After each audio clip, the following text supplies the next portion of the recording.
साध्यं भर्गो देवस्य धीमहि धियो यो नः प्रचोदयात्।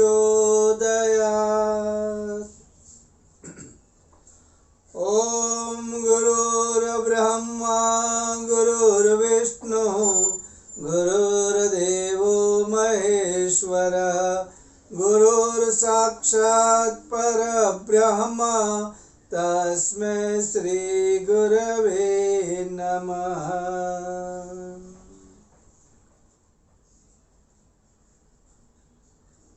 जीवन जीने की कला, इसके बारे में हम लोग बहुत सुनते हैं, पढ़ते हैं, कई सेमिनार, कई किताबें भी पढ़ते हैं। सचमुच में जीवन जीना आना ही चाहिए। परमात्मा ने मनुष्य जीवन दिया। माँ के पेट में थे तब उन्होंने हमारा हृदय, हमारे कान, हमारी आँखें, हमारा मुंह, हमारे हाथ, हमारे पैर, ये सब कुछ बनाए। ये परमात्मा ने बनाए। इस दुनिया में हम आए तो मनुष्य आकृति लेकर आए, भगवान का दिया हुआ। भगवान की इतनी कृपा, इतनी दया, सब कुछ दिया। अब इस दुनिया में आने के बाद मनुष्य की प्रकृति हमें बनानी है। पशु की प्रकृति माने नहीं, और वो ठीक भी नहीं होगा। इंसान बनकर हम अगर पशु की प्रकृति को धारण करते हैं तो मनुष्य अवतार का मतलब भी क्या हुआ? ये तो पशु भी ठीक थे। और आपने देखा है परमात्मा ने आदमी को सीधा बनाया है। सारे पशु टेढ़े हैं। उनका शरीर देखो किस तरह है, सब टेढ़े हैं। मनुष्य को सीधा बनाया, लेकिन सारे पशु सीधे हैं। गाय कभी मांस नहीं खाएगी, शेर कभी घास नहीं खाएगा। जैसी जैसी प्रकृति उनको मिली है वैसा ही वे जीवन गुजारेंगे। लेकिन आदमी का कोई भरोसा नहीं। खाने में वो कुछ भी खाएगा, सब कुछ खाएगा। घास भी खाएगा, मांस भी खाएगा, चूहा भी खाएगा, सांप भी खाएगा, गिलहरी भी खाएगा, और नारियल भी खाएगा, चावल भी खाएगा, गेहूं भी खाएगा, सब कुछ खाएगा। उनकी जो प्रकृति है उसको वे भूल जाते हैं। इसलिए है सीधे लेकिन है बड़े टेढ़े, और पशु है टेढ़े लेकिन है बेचारे सीधे। अब जब जीवन जीने की कला की बात करेंगे तो ऐसा लगता है अब इतने सारे इसके कोर्स करो और जीवन जीने के बारे में सीखना, जीवन जीने की कला सीखनी ही चाहिए। अलग अलग लोग अलग अलग तरीके से इसके बारे में बताते हैं, और ये विविधता होना सहज है, इसमें कोई दिक्कत नहीं है। लेकिन अगर इसका आप एक समरी निकालेंगे तो एक ही होता है कि ये भगवान ने जो कुछ हमको दिया है,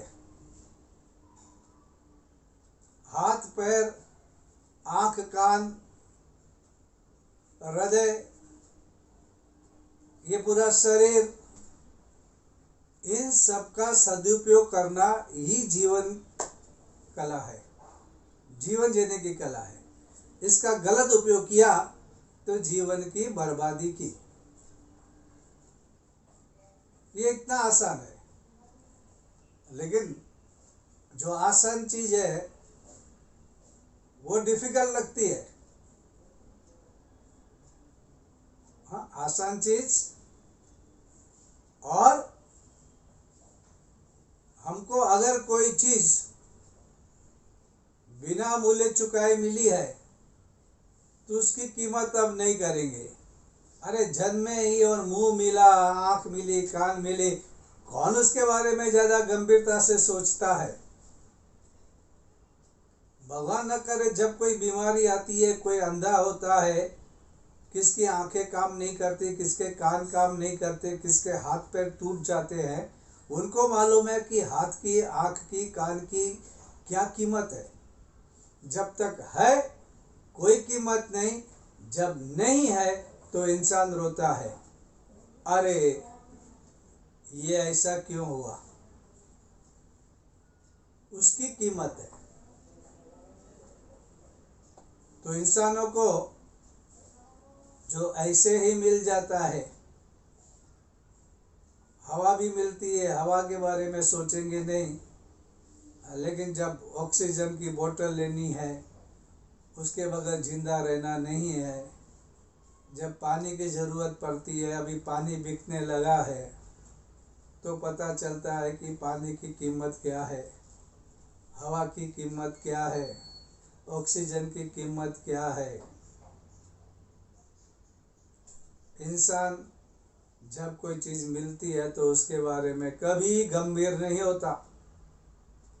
इसलिए जीवन जीने की कला ऐसी इतनी ही हम कह सकते हैं, भगवान ने जो कुछ भी दिया है, जो भी इंद्रियां दी है, उसका सदुपयोग किया जाए। सदुपयोग करने आ गया तो जीवन जीने की कला आ गई। सदुपयोग नहीं कर रहे, दुरुपयोग कर रहे हैं तो बर्बादी का समय आ गया।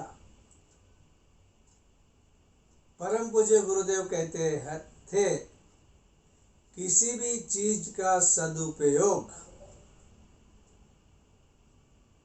यह सुख देता है।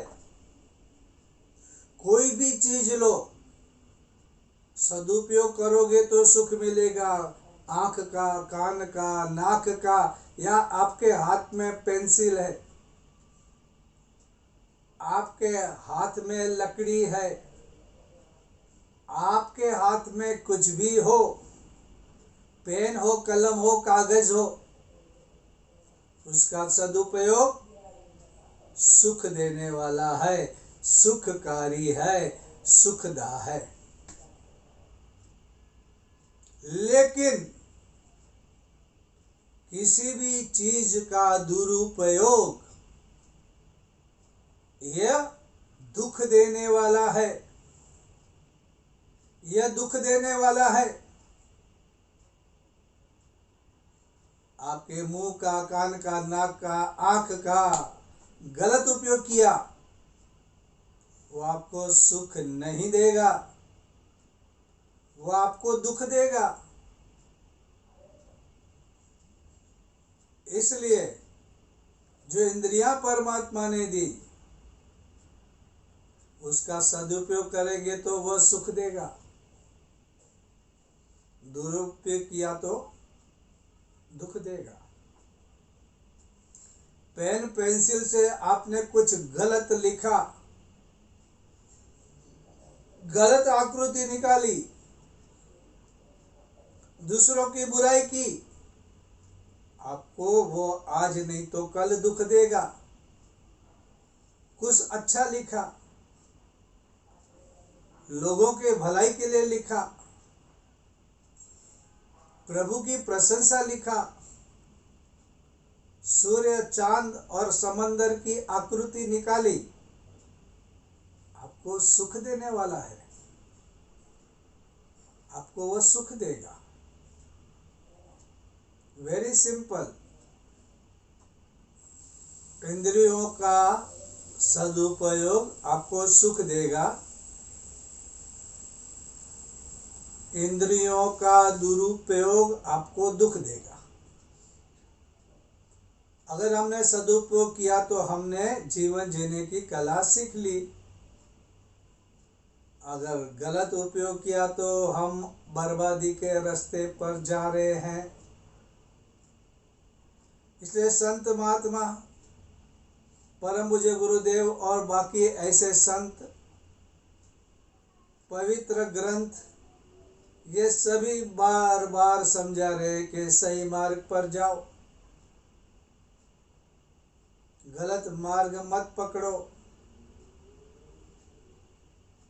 बुरे काम करके पुण्य के लिए मत तड़पो, पुण्य चाहिए तो वैसे कर्म करो, गलत कर्म करके आपको पुण्य नहीं पाप ही मिलने वाला है। पाप मिलेगा तो पतन, रोग और न जाने कितनी तकलीफें जीवन में आएगी।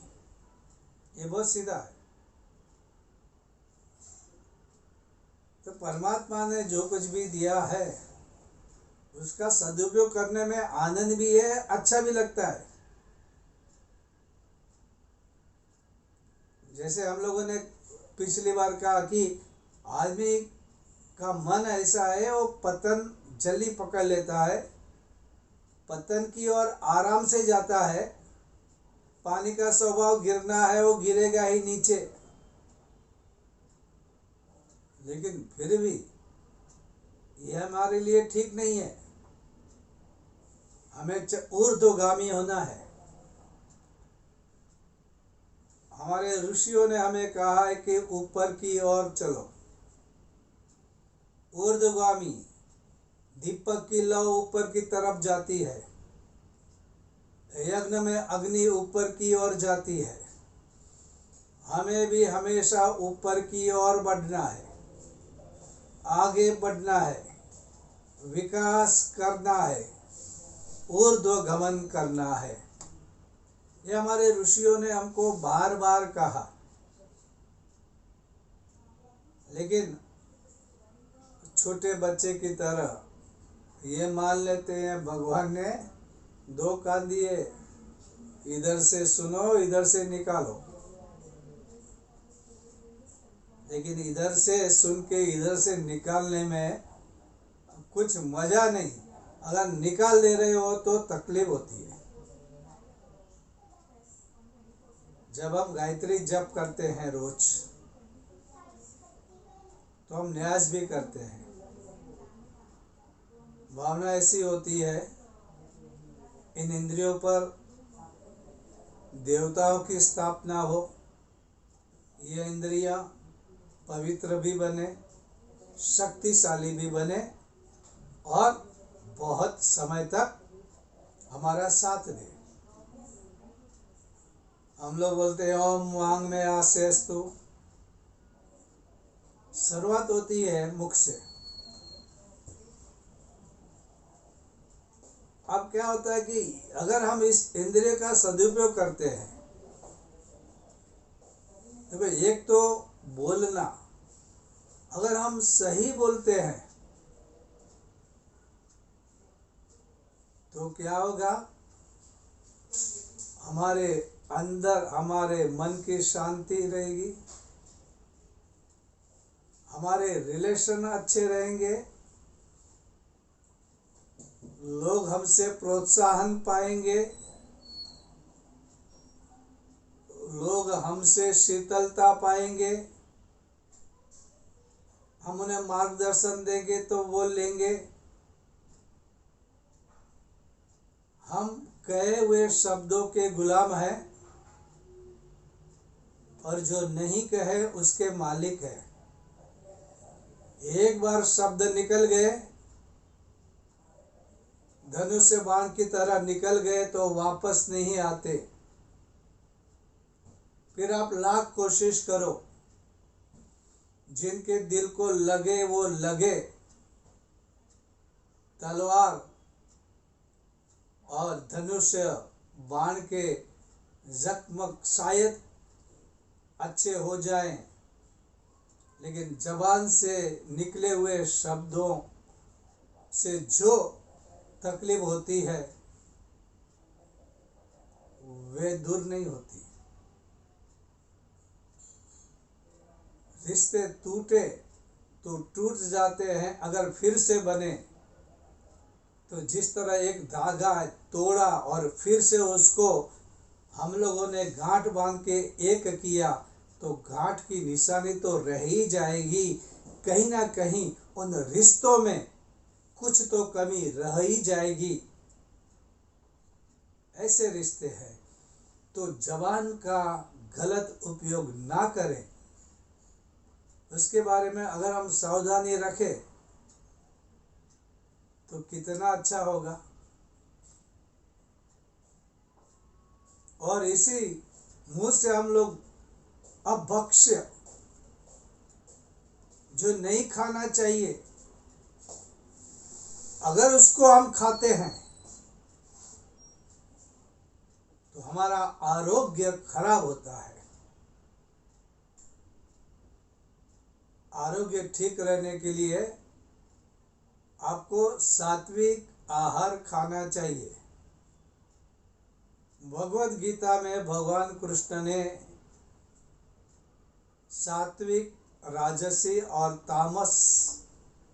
तामसी भोजन के बारे में कहा है। हमारे बहुत से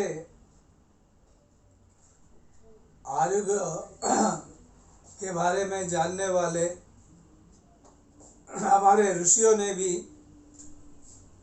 खान पान और उसके संयम के बारे में कहा है, लेकिन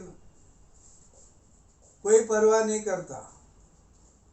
न खाने की खाते हैं, शाकाहार मांसाहार, और कई लोग तम्बाकू खाएंगे, मुंह में डालेंगे, कोई गुटखा खाएगा, कोई पान खाएगा, कोई सिगरेट पिएगा, कोई शराब पिएगा, और ऐसी न जाने इतने सारे ड्रग्स आ गए हैं कि उसका कंजप्शन ये चालू ही है। अब ये सारी चीजें हमारे शरीर के लिए बहुत ही नुकसान करती है, और जिस दिन आरोग्य बिगड़ता है तो आरोग्य जिसका बिगड़ता है वो दुखी नहीं होता है, घर वाले सभी दुखी होते हैं। घर वाले सभी दुखी होते हैं। तो आरोग्य के बारे में क्या खाना, कितना खाना, कब खाना, ये सब कुछ हमको पता है। ऐसा नहीं है कि हमको पता नहीं है, हम सब जानते हैं, सब लोग जानते हैं, लेकिन करना नहीं है। और नहीं करने से क्या होगा, हमारा आरोग्य बिगड़ेगा। आरोग्य ये सब कुछ है। धर्म, अर्थ, काम और मोक्ष, ये अगर निभाना है, धर्म का काम करना है, समाज सेवा करना है, लोगों की भलाई करनी है, देश के लिए कुछ करना है, समाज के लिए कुछ करना है, तो उसके लिए आरोग्य पहले चाहिए। बीमार आदमी न अपने घर वालों की, न माता पिता की सेवा कर सकता है, वो न राष्ट्र के लिए कुछ कर सकता है, न समाज के लिए कुछ कर सकता है। अगर किसी मिशन से जुड़ा भी हुआ तो उसका कुछ काम नहीं कर सकता, और फिर न वो धन कमा सकता है, न कोई काम वो खाना पीना भी खा सकता है, हजम कर सकता है, न खाने का स्वाद भी उसको आता है। तो आरोग्य की रक्षा करनी चाहिए या 4 दिन की चांदनी के लिए फिर जिंदगी भर अंधेरी रातों में रहना है? ये आदमी को सोचना चाहिए। लेकिन आदमी समझदार, समझ समझ के भी ना समझ। कौन समझाए? और जब समझाते तो सुनते किधर है? समझाने वालों को हका लेते, जा यहाँ से, मुझे मत समझा, मुझे सब मालूम है। और जब स्वास्थ्य बिगड़ता है तो बेचारा फिर क्या करेगा? अब पछतावे होत क्या, जब चिड़िया चुग गई खेत। कुछ नहीं होता ना। इसलिए सावध हो जाना है।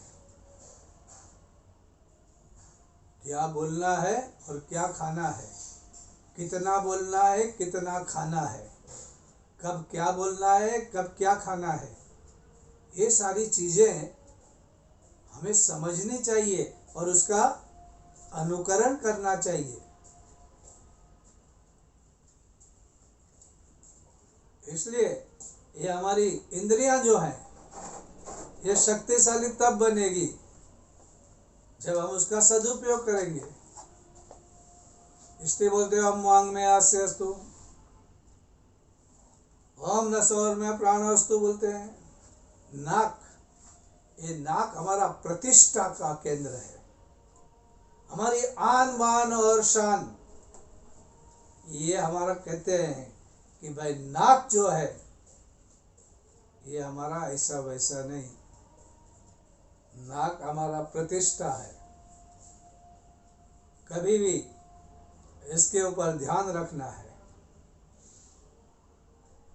हमें ऐसे कर्म, ऐसे कार्य करने हैं कि हमारी नाक कहीं पर बदनाम ना हो। और दूसरा, सांसों के माध्यम से हमारा जीवन चलता है। हम ऐसी जगह पे ना जाएं जहां बदबू हो। शराब की बदबू, ऐसी जगह जहाँ पे गंदगी हो,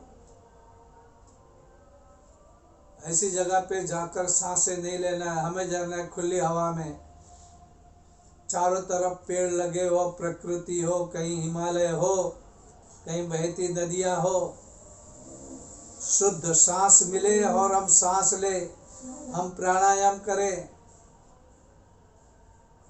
और हमारा जीवन, हमारे फेफड़े प्राणवायु से भरे। ऐसा जीवन हम जिए। अशुद्ध हवा में न जाए, जहाँ गंदगी हो वहां पे न जाए। मांस, मटन, शराब, कीड़े मकोड़े जहाँ घूम रहे हैं, जहाँ पे हवा में सड़न है, ऐसी जगह पे क्यों जाए? और ऐसी जगह कौन सी होती है आप समझ गए होंगे। ये बदबू का डेरा जहाँ होता है वो जगह कैसी कैसी होती है हमें नहीं जाना है। कहीं पर यज्ञ की खुशबू हो, ठंडी ठंडी हवा बहती हो, शीतलता हो, खिले हुए फूल की खुशबू हो, वातावरण में शीतलता के साथ खुशबू हो, जहाँ पर सात्विक खाना प्रसाद के रूप में बनता हो,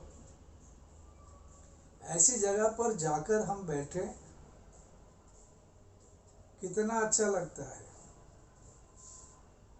इनके साथ, प्राण की शक्ति के साथ, सुगंधी हवा के साथ हमारा तन मन भी खिलता है, हमारा मन भी प्रसन्न होता है और प्रसन्न मन ही हमारे लिए सुखकारी होता है। ऐसे आप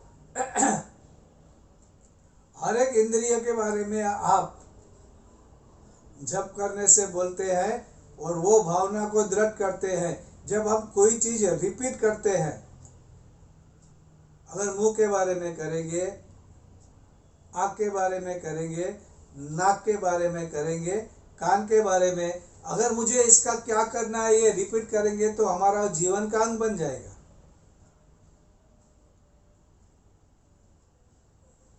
हमारी दृष्टि,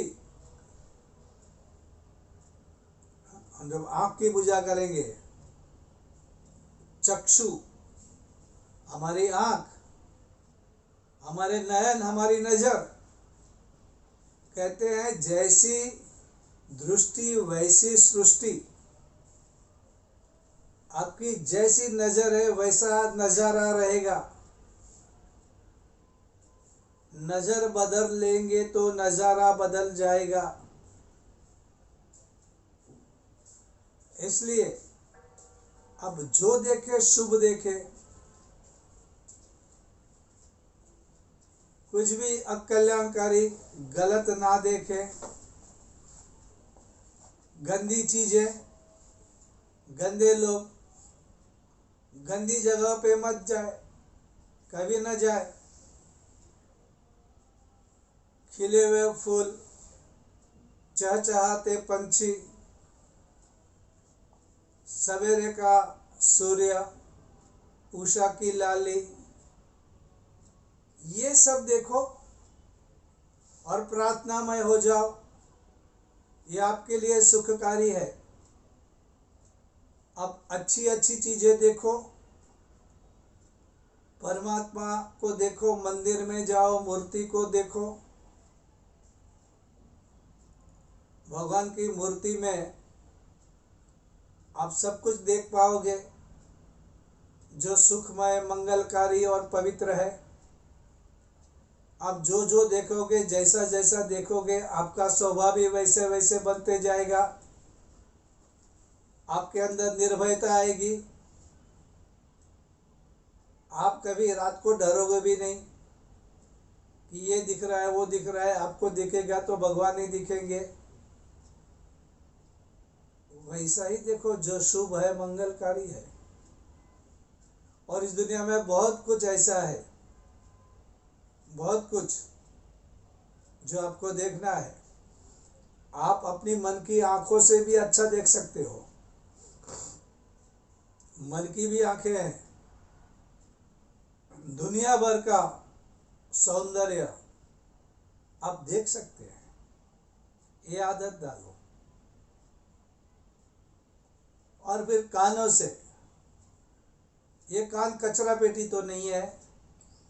दुनिया भर का कचरा आता है तो आने दो, आने दो। आप ये समझते नहीं, शंकराचार्य ने कहा है कि आप जो कुछ भी आपके इंद्रियों के माध्यम से अंदर डालते हो वो आपका खुराक है, वो आपका अन्न है। और जैसा खाओगे अन्न वैसा बनेगा मन। आप जितनी गंदी बातें सुन रहे हो, बार बार सुन रहे हो, उसको डालने देते हो, निंदा, कुथली, गंदी भाषा, वो धीरे धीरे आपके शरीर का एक अंग बनेगा और वो अंदर आपके सड़न पैदा करेगा। आपके अंदर वो दुख पैदा करेगा। आपके अंदर वो अशांति पैदा करेगा। और आपका स्वभाव इतना गंदा बनते जाएगा कि लोग कहेंगे इस आदमी को हटाओ। तो कान से जो भी सुनो, मंगल गान सुनो। ओम ओम भद्रम कर्णेभिः शृणुयाम देवा। भद्रम, कल्याणकारी सुने, प्रशंसा सुने, स्तुति सुने। ये हमारे कान, ये हमारे लिए खुराक है। दो कान इसलिए है कि आप कल्याणकारी बातें ज्यादा सुनो। इसलिए नहीं कि एक कान से सुनो दूसरे कान से निकालो। ये तो मूर्खों की बारात में ऐसा होता है। सज्जन लोग उसे अपने जीवन में धारण करते हैं। दोनों कानों से मंगलकारी पॉजिटिव बातें सुनते हैं। नकारात्मक बातें नहीं सुननी है, नेगेटिव बातें नहीं सुननी है, नहीं सुननी है, नहीं कहनी है, नहीं सोचनी है। क्यों आदमी न जाने नेगेटिव बातें स्वीकार करते रहता है। ये भूत प्रेत से डरने वाले लोगों को मैं इतना कहूंगा, नकारात्मक बातें ये भूत प्रेत से भी ज्यादा खतरनाक है। उसे मत लाओ। 100% वो नुकसान करती है और इसमें कोई सौदा नहीं कर सकते। भगवान के पास तो ईमानदारी, सबकी प्रशंसा करो, सबकी मदद करो, सबकी सेवा करो, सबसे प्रेम करो। परम पूज्य गुरुदेव कहते थे, और हमको ये समझना है कि गुरुदेव के पास सबसे ज्यादा कोई चीज थी तो वो प्रेम थी। और जब प्रेम आता है तो सब कुछ दूर हो जाता है। हमें ये समझना चाहिए, और ये बहुत मुश्किल नहीं है। सुखी होना है, जीवन जीने की कला यही है, यही है, यही है। बस आज के लिए इतना ही।